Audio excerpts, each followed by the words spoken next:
Hi, and welcome to What's Your Next Move? Aging on Your Own Terms. I'm Addie Sini, and this is my mom. Lisa Sini. Yeah, and today we're going to talk a little bit about some design strategies that will help reduce stress and confusion for seniors and also promote freedom and independence. And my mom is going to delve into these four, really unique design strategies called the love method. Yeah, so I think this all started when Grandma moved in with us, your great grandma, and we were struggling. She had Alzheimer's and she was getting a little bit agitated. And so I realized that I needed to develop something that was fairly simple to think through because it was frustrating for everybody. She was walking into dead ends. She had sundowners, which is a thing. She was kind of holding my mom and dad hostage, wanting them to be with her 24/7. And so we developed this love method to be able to help everyone. Yeah, so what is the love method?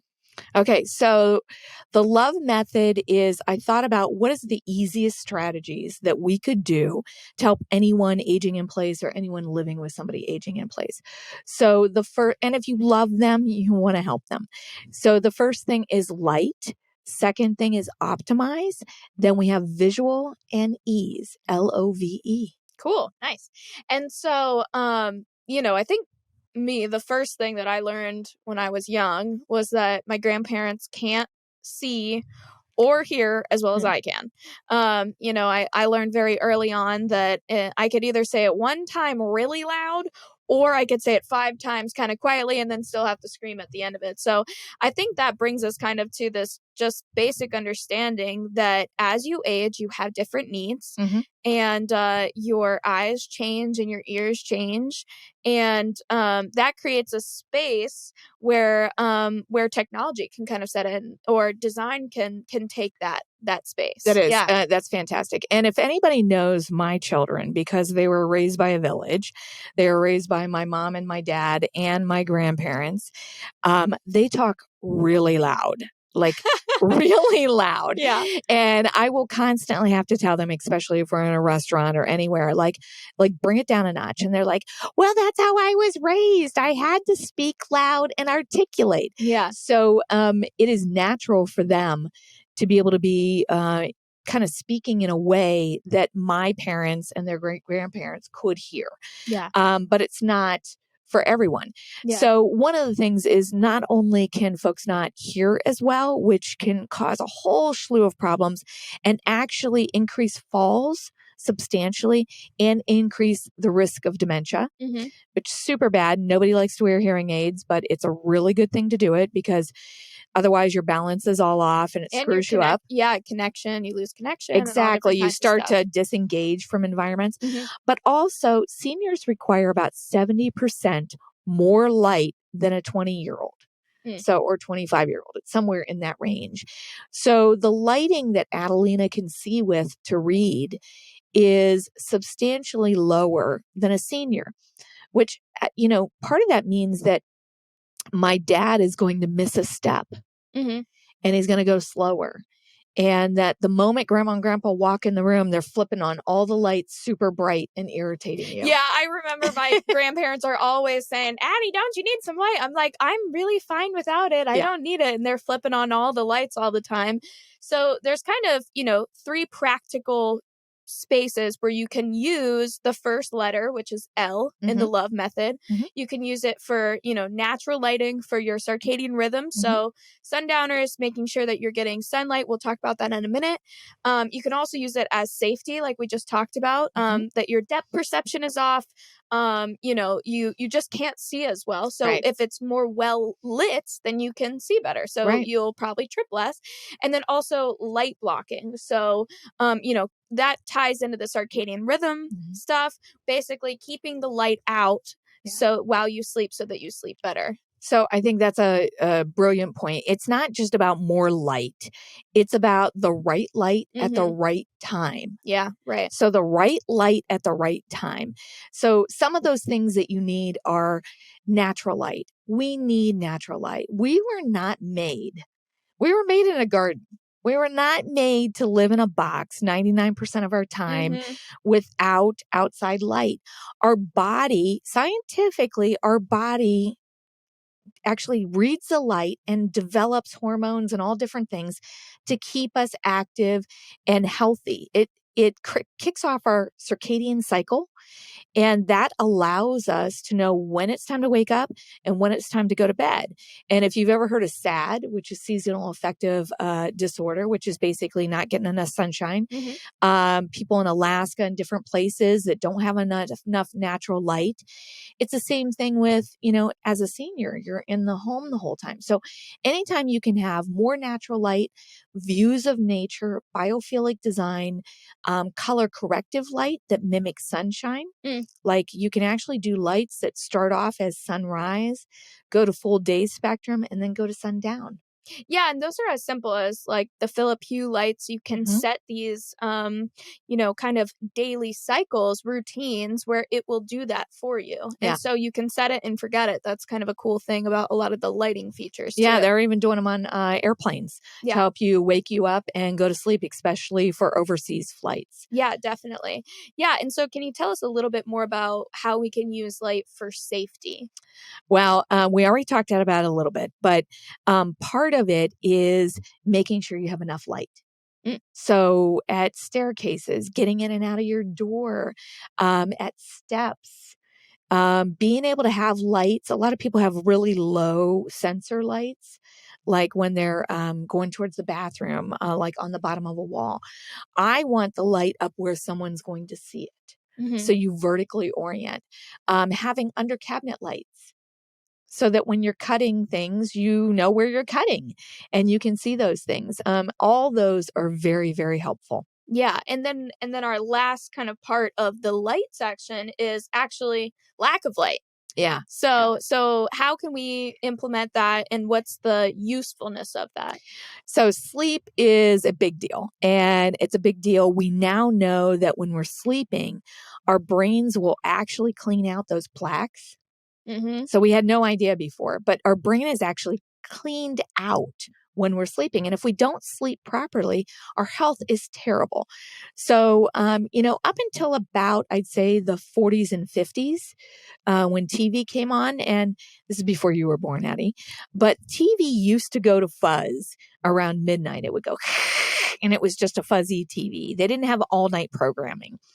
Now we have it on our screens and our phones.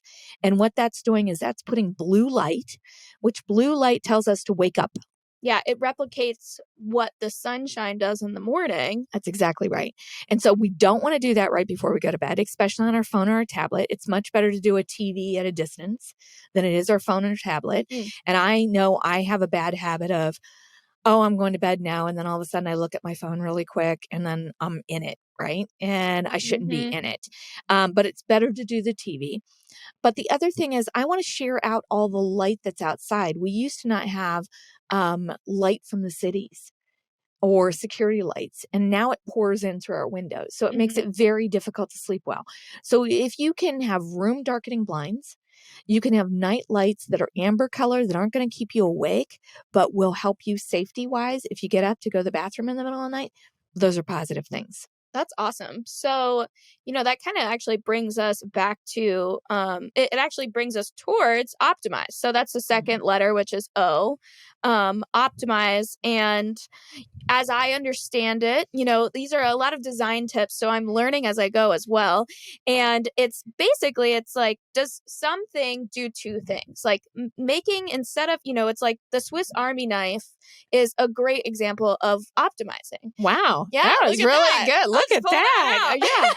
Yeah. But I mean, I guess that college education and that master's meant something. Yeah, it helps a little bit, but yeah.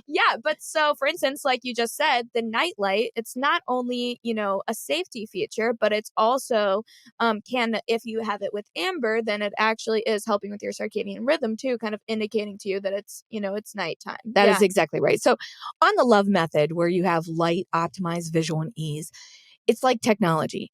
very rarely are they siloed. Mm-hmm. It's almost always a crossover. And Adelina and I were discussing this when we were going through, and she kept on saying, well, I don't understand what's optimized. How is that different than visual? And I said, well, there's a crossover. It really does. They fade and ease back and forth. You can rarely have one without the other. But like the Swiss Army knife, optimize is one of those things that some of the uses would be a heat lamp that is in the shower, but it's also a light and it's a heat lamp because you also lose body fat. Like some of the reason why this jiggles is because you've lost your fat. And so it is harder to hold your temperature. Right. So it's not only important to be able to see when you're in the shower, but it's important to be able to be warm when you get out. So a heat light is a great example. A toilet paper holder that has, also a grab bar in it. And I might have one of those here. I don't know if I should be looking around. One. Yeah, we have one right over there. So this is a great example. So this has got little grippers on the back. It goes into the wall. Yeah, so our viewers that are just listening, essentially it's a grab bar that's kind of an arc shape that also has a toilet paper holder on it. That's exactly right. Yeah. And we have a lot of this stuff on Best Living Tech, so people can find it. But I find, when you optimize, you don't need to have two separate things. Right. You can do it with one. Yeah. So, it's kind of like my sonic toothbrush is almost like a water pick and a toothbrush together. Right. Those are really great. Yeah. So anytime you can optimize, you can put something together. Alexa and Google is optimized. Yeah, it's also ease, but it's your personal assistant. Yep. It's your reminder. It's your clock. It's your music. It's your friend. It's your friend. It can tell you the news. It can tell you a joke. It can find your phone. Yeah, and I would say, especially from the Alexa, Google Home, whatever version you want or have, if you kind of are hesitant in bringing that into your parents' home or someone who's more elderly because you think, oh, they're not going to understand this or get this. My grandparents and most people that I know that are seniors love their Alexa. Yeah. They love the ease of that. They love that, Mummel's out there just asking to play Chris Stapleton 100 times in a row. Well, I think we forget about the technology that a lot of seniors had. So when I was growing in and we would go on road trips, they all had CB radios. Mm-hmm. So they're all talking. There were party lines for the phone. If you ever watched the Waltons, everybody could get on. I know my grandma had a party line. So you didn't ever say anything about somebody because somebody else might be listening. It's they're used to that type of thing. And I was just told a story by one of my friends. He said that he had his parents, I think it was his mother, and he had an Alexa, and he had done it so that if somebody said the word help, it would call 911.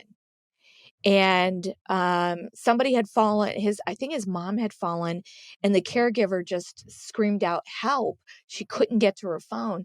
And Alexa immediately called 911 and saved their life. And we were all like, wait a second, how did that happen? And he's like, I just said it so that it would do that. Yeah, that's amazing. So that's pretty amazing, right? Yeah, that's also, I'd say another example of optimized could even just be, the Apple Watch, how it can monitor your heart rate. It can monitor all these things, but also there is a feature on the Apple Watch that you can turn on that if you fall and you don't press the thing that says, oh, I'm okay, it can call your loved one, your most recent contact or your emergency contact.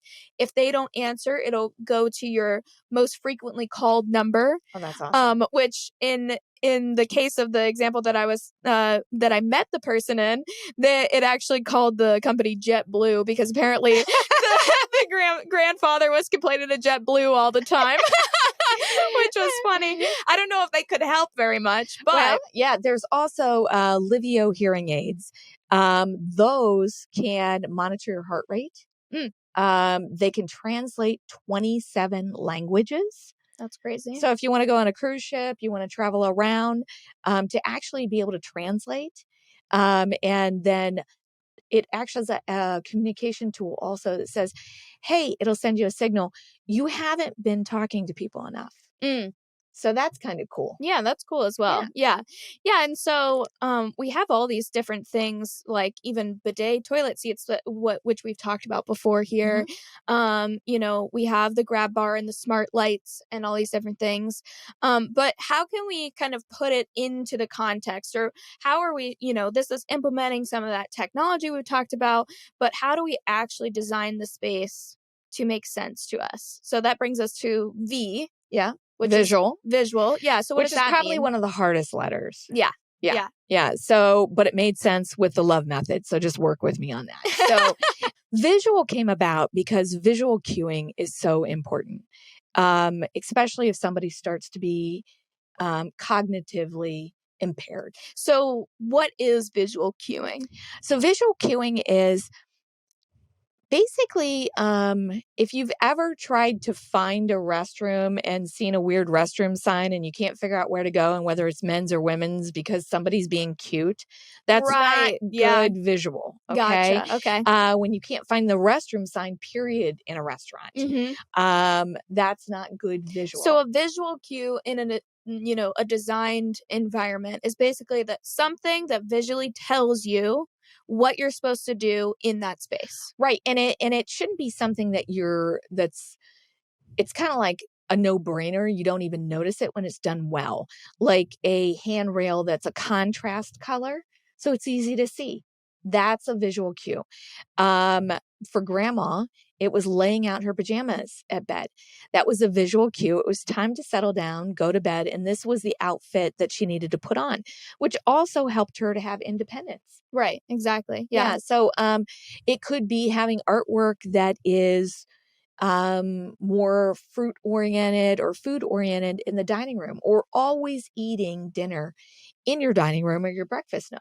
Right. Don't confuse the fact of, well, we're going to eat in the bed now. Now we're going to eat at the TV. Now we're going to eat here. Right. Like trying to create some repetition so that it's easier. Well, that makes sense too, because it's not only visual, but it's also, you have state dependent memory. So I learned a lot about this in psychology in high school about basically if you're in the same state. So maybe you chew the same gum while you study, and then during the test you chew that gum again.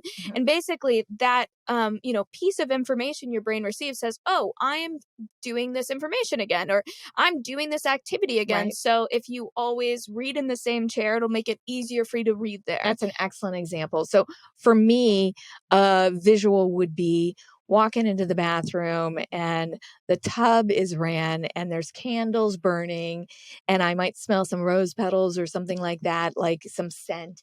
Like that visual for me automatically just says relaxation. It does. It says relaxation to me. And the day is kind of, at its end. So I think we all have our own, but helping to figure out what the right ones are for someone in design is very helpful. And when you go back and you look at safety, like again, having a handrail that's contrast, having your walls and your floors a different color so you can see the difference in between them.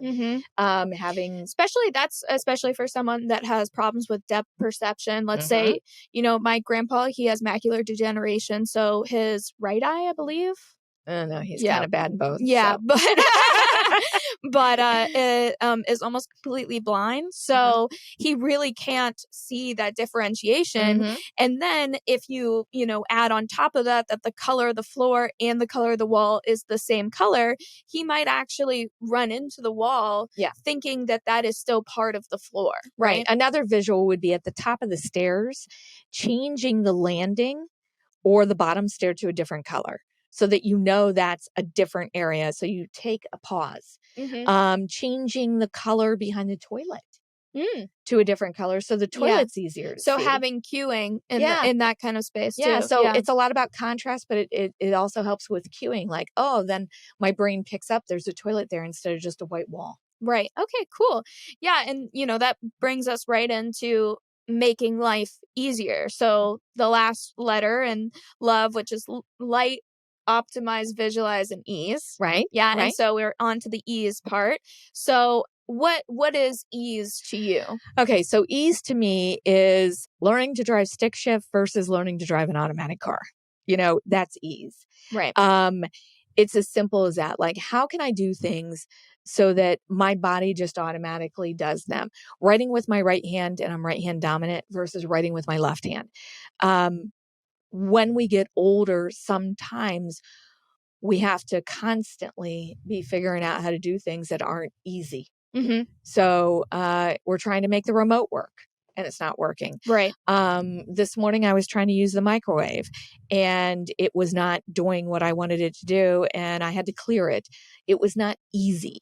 So ease is about, how do I just make it like a state of flow, and give somebody as much autonomy and independence and freedom as possible. Yeah, so I guess you could describe it as designing your space so that when you're going to that activity, or when you're going to, perform or walk around or whatever, there's just not all these obstacles constantly. And so can you give some examples of how you can kind of implement that in the design of the house? Sure. So one of the first things that we did, and Adelina in the book Hive, which is our family story about this, actually drew all the floor plans for me to show. But we busted out some of the house so that there wouldn't be dead end corridors. My grandmother was forgetting kind of where she was going. Mm-hmm. And if she walked into a room and then couldn't figure out why she was there, she would get frustrated. So our living room had only one entry. And in order to create ease, I created another entry and created more flow in a circular path. Gotcha. Yeah. So she would not get frustrated. She could wonder all she wanted and she wouldn't get trapped. Yeah. So that would be an example of that. Yeah. And then also, can you explain how you change the stairs? Oh, yeah. So that was another big thing, is that down to her suite, we still had stairs. Some people are like, get rid of all the stairs. I get that they can be a problem, especially if you have a mobility issue. Awesome. You really need to have other alternatives. But I wanted her to do stairs as long as she possibly could, because it was a great exercise and it moves the blood flow to the brain. Yeah, which some Alzheimer's dementia can be blood flow related. Correct. So, vascular. Very good. Yeah, very good. So what I did was, her step, it was only like 5 steps or something. It was a real short steps, but the door was right at the step. So literally she'd be at the top step and have to open the door, or she would open the door and have to go down the steps, which seemed very dangerous to me and not easy. Mm-hmm. She could lose her footing. So what we did was we moved the steps back, or not the steps back. We moved the door back and created a landing so that she had space. Yeah. To be able to get her bearings. Orient herself that, okay, these are stairs. I'm going down these. Not opening the door and kind of tumbling, or opening the door and maybe you need to turn on the light first. Exactly. Right? So you know how basement steps are. You open the door and then you could tumble right down. Yeah. So what we did was we had enough room to create a landing. We also put sensor lighting. Mm-hmm. So that she didn't have to fumble around. That's ease. Right. Exactly. The lights automatically come on when you get up. Also painted, the handrail a contrast color. While that is visual, it's also ease. Yeah. And then another example could be, for instance, you can put your washer and dryer on a plinth. So having it up a little bit higher, 100%, that little box thing. Sometimes it's nice. You get the storage too. So things like that as well, which, maybe grandma has a hard time doing the laundry right now. Mm-hmm. And that's because she has to bend down. And, none of us are really liking how we have to do laundry at the bend over, and it's hard to get everything out. And to be fair, that was one of the rules. She had to set the table and help with laundry. Yeah, exactly. Yeah, so she had to have purpose. But it can be as simple as, I got an electronic teapot from my mom, and we cook with cast iron skillets. We just always have. We're anemic. It just is what it is. So, so we cook with cast iron, but it's kind of hard to scrub them. So an ease thing was getting an electric teapot, and instead of my mom scrubbing, and she had already had shoulder surgery, I would turn that on and she'd pour the hot water in there and it'd come clean so easy. So the ease side can be design. It can also just be simple things where maybe you need to kind of mechanize or change the way you do something, and that knowledge really of boiling water and pouring on the cast iron skillet. That's from my grandma. That's not our knowledge. But how can we adapt that knowledge so that it's much easier? A flip of a button, and 5 minutes later you have boiled water in a vase that's easy to handle. That's also like a hot boiling pot of water that's heavy. 100%. It's hard to manage. So one of the other things that ease was storage. So we rearranged all the storage so that my grandmother's, her great grandma, and my mom, her grandmother, their storage was easy to get to. Not up in the attic, not in the worst location. The other thing was, originally I had tubs that were all solid because it looks nicer. That's not easy.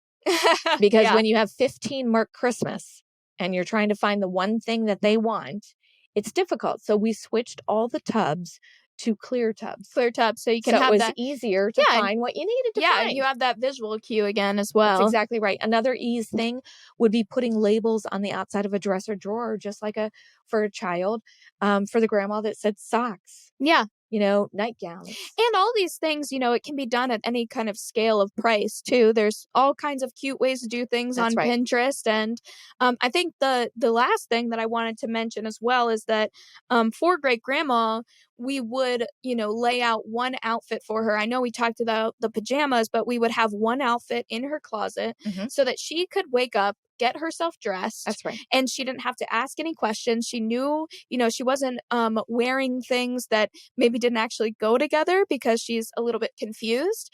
So all of that ease as well just increases people's independence and dignity. Right. Like I always say, when you reduce somebody's choices, you increase their freedom. Yeah. And that kind of doesn't make sense. Yeah. But it allows them to actually then make the right choices and feel more independent and that they have autonomy. So you don't want to have a million choices when you're confused. And the analogy that I always give is that, if you're driving a car in a place you've never been before, you don't have GPS, and you're maybe in LA and there's 8 lanes on the highway and you have to get off, you're nervous and you're trying to figure out which lane you need to get into, how you're not going to get killed, how fast you can move. But if you're on a country road and there's only one exit and you see a sign way up ahead, it's pretty easy. And you can be a lot more independent, a lot less stressed, and a better driver because you're not placing yourself in a stressful situation. Yeah. And all of these different ideas. So today we've talked about the love method, light, optimize, visualize, and ease. And we've learned basically that you can implement these things in your house, in your parents' home, wherever, in your loved one's home, to enable people to be more free and to remain independent, but also be more safe. I mean, that seems I think pretty it's a great. no-brainer. Yeah. And you have to think that, good design is good for everyone. I know I'm an interior designer by training, but this is social design. This is industrial design. It's interior design. It's technology. It's everything. So it's more about a methodology. And that's why I call it the love method, is how do we look at all these things very easily, light, optimize, visual, and ease, and make things better. Yeah. And so how can you, just make the space work for you? And all it takes is these just small, simple changes. So what's one thing that our listeners can do today to have a better tomorrow? You want me to tell them, or you guys are supposed to figure it out on your own? Go ahead and tell them. So one thing, I think that, if I was going to start off, I would look at your surroundings and really do an audit. I would listen and watch. You're going to hear things that are repetitive, like it's irritating to get in and out of my car. Or you're going to see somebody maybe stumble or shuffle, getting out of a certain type of chair, maybe because it doesn't have arms, and yet you could change it out to an armchair and they'd easily be able to do it.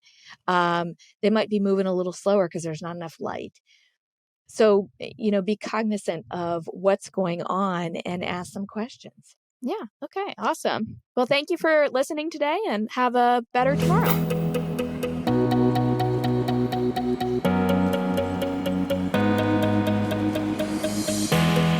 time stops when we're alone. You got my love,